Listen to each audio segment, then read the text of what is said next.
Israel பிரதமர் Benjamin நெத்தன்யாவுக்கு எதிராக பிறப்பிக்கப்பட்ட கைது வாரண்ட் நீதிக்காகவும் மனித நேயத்திற்காகவும் போராடுபவர்களுக்கு கிடைத்த வெற்றி என்று பிரதமர் டத்தோஸ்ரீ அன்வார் இப்ராஹிம் தெரிவித்திருக்கிறார்.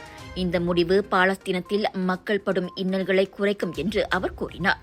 அனைத்துலக குற்றவியல் நீதிமன்றத்தின் முடிவு நியாயமானது என்பதோடு சட்டம், அடக்குமுறை, கொடுமை மற்றும் நடந்து கொண்டிருக்கும் படுகொலைகள் ஆகியவற்றின் ஆதாரங்களை அடிப்படையாக கொண்டது என அன்வார் வர்ணித்தார். இந்த முடிவை நாங்கள் வரவேற்கிறோம். அவர் வெளிநாடுகளுக்கு எந்தவொரு வருகை மேற்கொண்டாலும் அவர் கைது செய்யப்பட வேண்டும் என்பதையும் ஏற்கிறோம். அனைத்துலக குற்றவியல் நீதிமன்றம் என்பது சட்டம் மற்றும் ஆதாரங்களின் அடிப்படையில் முடிவெடுக்கும் ஒரு அமைப்பாக இருப்பதால் இது எல்லா நேரத்திலும் என்ன நடக்கிறது என்பதை உறுதிப்படுத்துகிறது என்று புத்ராஜயா பிரசிடென்ட் 9 உள்ள அல் அஸ்னா சூராவில் வெள்ளிக்கிழமை தொழுகையில் கலந்து கொண்ட பின் அன்வார் இத்தகவலை வெளியிட்டார்.